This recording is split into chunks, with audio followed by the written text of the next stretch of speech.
Welcome to another episode of the Commute Me podcast, a conversational podcast exploring the stories, insights, and strategies behind learning-centric communities. Our mission is to inspire listeners by highlighting individuals who are shaping the future of how people come together to learn, grow, and thrive. Today, I'm honored to host Scott Rusnak, executive coach, expert EOS implementer, and board-certified coach for the U.S. and British Olympic teams. Scott, it's awesome to have you. How are you doing? Arhan, it's been way too long. I'm doing great and can't wait to get the show rocking with you. Yeah, absolutely, Scott. So tell us a little bit more about your personal journey. I think one of the first things I love to do whenever I have somebody come on is share very briefly kind of the trajectory of their career over the course of the last however many years you want to share, and what got you so into entrepreneurship, maybe. Yeah, interesting enough, I grew up in Western Canada and my dad was in the oil and gas sector. So we saw the highs of the highs and the lows of the lows. And if I wanted to play hockey or race my bike, I need to grow my paper route of all things. And in eighth grade, I tripled the size of it, made enough money to buy my own custom road bike and buy some hockey equipment. So I raced bicycles in the summer and played hockey in the winter. So I knew I needed to make some money if I wanted to take care of myself and do what I wanted to do. So it was that initial passion when you were able to at a very young age figure out how to make money and how to scale. That was kind of the kernel that led to all of this great stuff later on. Not only did I have to do it if I wanted to do those sports, but I realized I didn't mind, having a little bit more money than my friends. And that paid off as I went into college. I built an ad agency and was able to fund myself to go to Europe and race my bike over there. So realized that I could probably keep this thing going even after all my sporting dreams faded. Yeah, no, that's incredible. That's a life skill that I think the sooner you can unlock that that potential kind of within you, right? The faster you're able to really get to those goals, right? And be an inspiration for others as well, which is something that at least in our case, you definitely inspire me, Scott, and that's one of the things that I'm sure our audience will be able to, walk away with. So tell us a little bit, Scott, about when you think about the EOS framework. One of the things that I think really defines the work that you do is the EOS philosophy, which I take to mean Entrepreneurship Operating System. And when we Yep. worked, I was able to kind of, at a high level, look into some of these principles. What is EOS in your own words? Yeah, it's really six simple uh, items we call vision. Get on the same page with the vision. Number two is people, have the right people in the right seats executing on that vision, not being afraid to measure yourself with discipline and accountability. That's the data model. We get these people who really trust each other. Well, then they're not afraid to solve their issues the right way. So that's the fourth key component.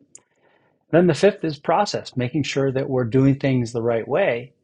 And the way that we get to our sixth key component, which is traction, is making sure we set these quarterly rocks, these specific, measurable, attainable, realistic, timely rocks, allow us to achieve that vision, and then run these great weekly meetings we call level 10s. So if you get those six key components straight, you'll have vision, you'll have traction, and you'll be running a business in a healthy, open, honest environment. And of course, that's the quick part to it. There's more to it, but at high level, if you do those things, you'll probably be headed in the right direction. And what do you generally find, Scott, as being maybe the toughest principle, or maybe there's more than one, but what would you consider to be the one that maybe folks struggle with a lot or more than the others? There's two. First one is probably the simplest word in the English language, and babies learn this word, and adults forget how to say this word. It's saying no to the wrong opportunities and yes to the right ones. So EOS is simple, and there's lots of tools, but are you surrounding yourself with the right people? Are those people really, do they have your back? Do they have their back? And if the answer is no, you got to make sure that you often cut bait and move forward. Because if you've got someone on your team that is the weakest link, you're going to be in big trouble. Yeah, and I think it's as important. I think one of the journeys or one of the learnings that I was able to kind of walk away with pretty early on in my own entrepreneurship journey was, the services that I offer folks, or the way that I can provide value, it's not going to be the same. It's not going to be received the same by those that I reach out to. So, I can't force myself to solve everybody's pain points, right? Yeah. I know that I'm good at something, and, that may evolve over time as I build more experience, but, I shouldn't try to fit myself into a situation in which I'm not equipped to really offer the best value, right? And I think a lot of entrepreneurs initially, because there are so many daunting elements to kind of going out on your own, right? Hmm. They tend to kind of almost maybe by default say yes to everything, or say yes to more than they should, right? Yeah. So I think that's a critical element of that.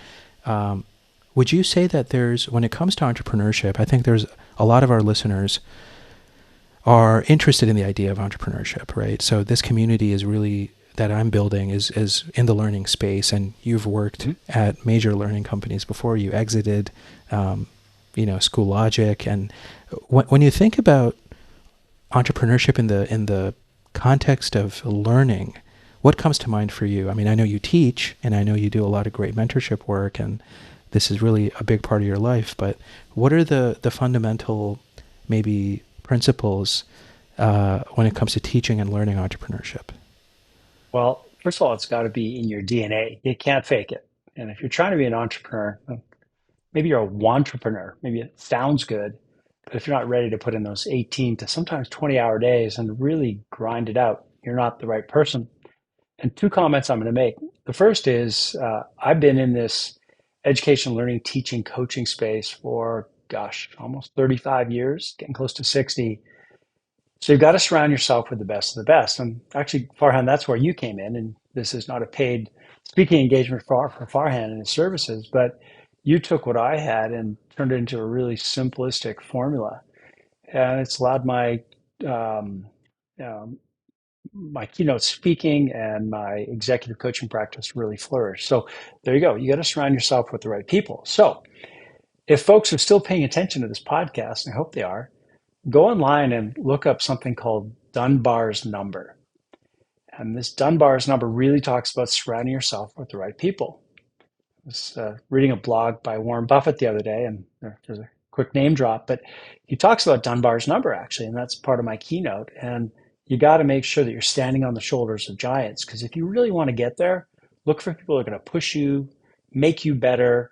And you shouldn't be pulling everyone up all the time. Sometimes you do, but those people should really be propelling you forward. So that's an important part. Don't get caught in this, the lemmings are all going in one direction. Make sure you got the right people and you're pushing each other in the right direction. Yeah, and I think that's where the community part becomes so important, Scott, right? And Yeah. anybody that spends even 10 seconds on my website, or maybe has listened to this podcast or one of the episodes, for me, learning is all about the community that you build with your peers, and others that you're kind of in that learning experience with, right? It's awesome to have content. Content is a prerequisite to, knowledge acquisition. In many Yeah. ways, it's how we organize the knowledge and the information that needs to be conveyed.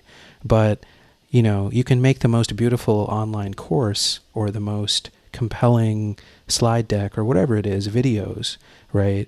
But if it's not meeting the learner where they are, and if it's not engendering that curiosity and that inquisitiveness, and that kind of motivation, that internal motivation to be better, right? Or to use that knowledge in a meaningful way, you're not going to be Yeah. able to really reach your goals, right? So I think what you're sharing now really speaks to that, because surrounding yourself with the right people, being in that community where you're able to fail fast, you're able to fail often, right? Hmm. One of the things that I've been continuously repeating, actually, not intending to, but it's come up in more than one podcast, is the importance of failure, and the Hmm. importance of being able to just quickly pick yourself up by the bootstraps and get to where you want to be, get to that next stage. And maybe that'll also be a failure. But Yeah. with each failure, you're getting that much smarter about what does work and what doesn't work. And sometimes knowing what you're not good at, kind of going back to the earlier point that I made about, I can't just say yes to everybody. Yeah. Knowing what I'm not good at is sometimes even more important than knowing what you are good at. So any thoughts about that, Scott? Yeah, for sure. uh, you've got to really dig into what you're passionate about. So, what are you great at? What do you love to do? But then you've got to make a list of what am I not good at and what steals my energy. And that's the stuff. Look at, I can't create a website. I can't create an online learning platform. I can't do what you do. I'm not good at it. I don't have the energy for it. So I found you. I've got an assistant, Melissa, who books all my stuff. Hey, I was didn't have enough money to be able to do this, but even as a entrepreneur who's making it with nickels a day, and I've got a son who lives in Vancouver, Canada. He's putting on a big show, and it's going to be a real tight squeeze. And I said to him, Jake, okay, you love to do it and you're great, but who else have you got supporting you to get this show to be really popular? And what he's done is he's found a band of volunteers and people who are passionate about music who are helping him. So he's on the right road to get there. So you can always scrap and find people who are passionate along the journey to help. Now, with that, if you're always worried about the next show and that's your biggest worry, I think you've got problems. You need to look 100 shows down the road. And you need to have the mindset that I'm going to be really successful. And in 5, 10 years from now, I'm going to put on 100, maybe 200 shows. And they'll just keep getting better. And you might have a couple obstacles along the way, but you got to have that long range perspective and really get those people to help you get across the line.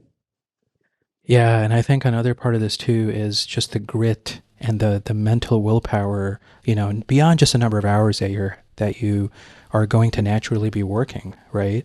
Yeah. As you mentioned, 18, 20-hour days, that's a given, right? If you're really serious about building your business. But I think the other piece of it too is having the agility mentally to be able to say, you know, here's what I want to focus on. Here's what I want to delegate, right? Initially, I think for a lot of folks, I'm a solopreneur, right? So there's only so much that you can delegate. You can delegate maybe some of the things that you're already good at that are not providing that value add from a skill standpoint. And if anything, is more of a time sink, right? To give you an example, Scott, I mean, the person that I leverage the talents of another person when it comes to these podcasts, right? Because I don't have the wherewithal to do the video editing and the audio editing and stuff.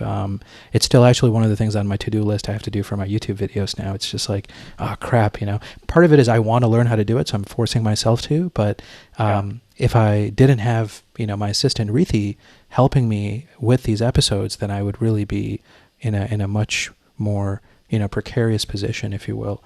But knowing where to delegate once you've reached a certain stage of your business, I think is very important. And then that's something that you can scale. I want to shift gears a little bit, no pun intended, Scott, Sure. and talk a little bit about your avid cycling career. And it's something that I've been able to enjoy kind of passively as we work together. But I think our audience would love to hear, I mean, what parallels do you see in entrepreneurship and cycling? If any? I'm sure there's quite a few, but I'd love to hear your story about that being a lifelong passion, and maybe that's how that's informed, your life in the business world. Yeah, for sure. As a kid, I call it 17, 18, 19. That's maybe not a kid, but in my mind, I was a kid then racing my bike. I was just entering races to do races. Just like an entrepreneur, some people are just, I'm just chopping wood. I'm trying to make money. Well, I had a highly esteemed coach grab me and he's like, kid, you're just entering races to enter races. What if you actually train for ones that are suited to your abilities? What if you really built a training program? What if you learned how to eat and rest and stretch and do these things properly? What if we pulled all that together? Do you think you'd get somewhere? And I was like, I don't know. Well, this coach said, look, if you don't mind, would you mind if I coached you for a year? I didn't have to pay him. He was part of the national team, so I got lucky. He volunteered his services with me. And what he did is he mapped out an 18-month calendar for me with racing, resting, training, all the rest. And that map and that coach really became part of my coaching practice right now. Wow. I was able to go to Worlds. I got a top 10, won multiple state and provincial championships. Um, but the thing is, if you don't really focus on what you're great at and really train for that, you'll never get anywhere. Yes, we need to work on our weaknesses, and I did. They became strengths. But I firmly believe all of us need a coach or a mentor to help us get across the line because they're going to point out our blind spots. Guess what? Our shit does stink, and a lot of times we don't know that we aren't doing things properly. So you've got to find an expert out there ask them to be your coach and mentor. And cycling and coaching and entrepreneurship do go hand in hand. Because the thing is that, and I approached some pretty haunch entrepreneurs 20, 30 years ago when I immigrated to this country with two nickels to rub in my hand. And they loved my story and my passion, and they got in my corner. So those people are out there. And if all you're asking for is 15, 20 minutes once a month, that little nugget of time will get you across the line. So look for a coach, look for a mentor, work on those strengths, but have someone point out your weaknesses, and it'll all come together. I think that's critical, Scott. And honestly, I didn't know that you were an immigrant. That makes two of us. As Hot somebody topic. who, exactly right. Yeah, we're learning things about each other all the time. No, that's fantastic. Yeah. I think it actually speaks volumes, right? Because it's another dimension to the level of grit that you need to succeed, Yeah. right? There's just more at stake, right? And I mean, if we look at the state of the country and the state of the world and in a more macro way, right? We are becoming more globalized. We do need to become more, I think, nimble in the way that we work with one another across boundaries, Mhm. across geographical, linguistic, cultural differences, etc.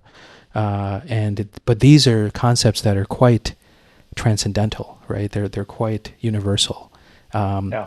some of the things that I spend, if somebody were to watch or take a peek at my YouTube history, they'd be like, this guy's probably nuts. Because I watch videos about global migration and nomad Yeah. capitalism and, where am I treated the best for the money that I make or the aspirations that I have for myself. And there's all this talk about, AI and technology. It's just demolishing the way that things were, right? So one person can do the work of 10 people if you know how to leverage AI effectively, right? But all of that is to say, yes, technology is a value add, is an enormous tool to augment our individual productivities, but it still doesn't replace the human, right? No. An AI chatbot, no matter how smart that large language model is, will never take the place of a human mentor, like you were saying, who will be able to push you, tell you where your blind spots are, and all those other things. So as a coach, as somebody who's so involved in the day-to-day development of people, what's your take on the technology, like the almost ubiquitous presence of technology in everything that we're trying to do? It's bizarre. 3,000 years ago, maybe it was 4,000 years ago, when they're putting up the pyramids, I'm sure there's some schmuck supposed to be lifting a boulder and they made some tool and he went home and he's like to his wife, I think I just got replaced by this tool. Well, that tool is going to help you build a better pyramid. You're not going to be replaced if you're a good human being. So good Yeah. human beings always need to be advancing their skills. So I think about when I immigrated to this country in '96 with a 3-month-old baby, and they turned us away at the border 3 times with the right paperwork. Mm, We started to do meetings like this, and people are like, "Wow, we can meet over the internet. This new thing." Oh, well, no one's going to get on a plane. No one's going to print things. Come on, give me a break. This human connection is a big deal. Fast forward to .com when that whole thing fell apart in 2000. People go, okay, well, I guess that was a passing fad. Not a chance. So mm. AI is going to keep helping us, but as human beings, there's that human connection. I don't care if you've got a robot that cleans your floors, you still got to make sure that that's human connection in your own house, because what's the sense having clean floors unless you have great relationships? Absolutely. Absolutely. And I was just reflecting on this with somebody right before actually we started recording. I was speaking to somebody who told me, who really drove that point home as well. He had a very, very, storied career, many different companies, and was an executive at several huge companies, and reflected on the idea that we can't, at the end of the day, we're serving humans. We're Yeah, not building tools that are going to serve robots. No, the robot is going to go charge in the corner. Your Roomba is going to do its little thing and then go into the corner and charge for yeah, the evening, right? We're not building tools for non-human recipients as of yet, right? So yeah. we have to really have that North Star, to drive towards connection, community, and empowerment of each of us, right? So um, I want to be cognizant of our time as well, Scott. But one of the Yeah. things that I think when we think about, I love to ask my guests when they join, uh, what is one word that you would share with our audience? It doesn't have to be related to what we talked about in the podcast necessarily, but as a takeaway, mentioning that we're both passionate about entrepreneurship and there's technology and there's empowerment, all these other things. What is maybe one word that you would use to summarize your career and what people know about you? Well, I'm going to turn it into a sentence. Sorry about that. Go for it. Yeah, most everyone will be in the same place this time next year. Make sure it's not you, Mm, right? Most people get stuck. They're not afraid to advance and they're just on this plane hoping they're going to win the lottery. But you really need to become the architect of your life because otherwise you're just going to be stuck in the same spot. So if they're curious for more, they can check out my website or they can look at some of the stuff you do, Farhan, which is world class. So I encourage them to go deeper. Thank you, Scott. That means a lot to me. And how can people find out about your work, Scott? I'm going to put all the links, since we've worked together, I know where all the links Yeah. are and everything. I'll put those in the show notes, but do you have a preference for how people get in touch with you? The website, LinkedIn, what's your favorite tool out there? Yeah. LinkedIn is great. Now, with all that said, my coaching practice is full till next January. So, um, not really looking for new clients, but if someone wants to reach out on LinkedIn or if they got a question, I'd be more than happy to answer it and maybe even jump on a Zoom to help them out. That sounds fantastic. Well, Scott, it was awesome having you, and I really appreciate your time. And I'm sure we'll have our guests, we'll have our audience members, I should say, check you out and the great work that you do. Well, you're the best. Thanks, Farhan. Thank you, Scott.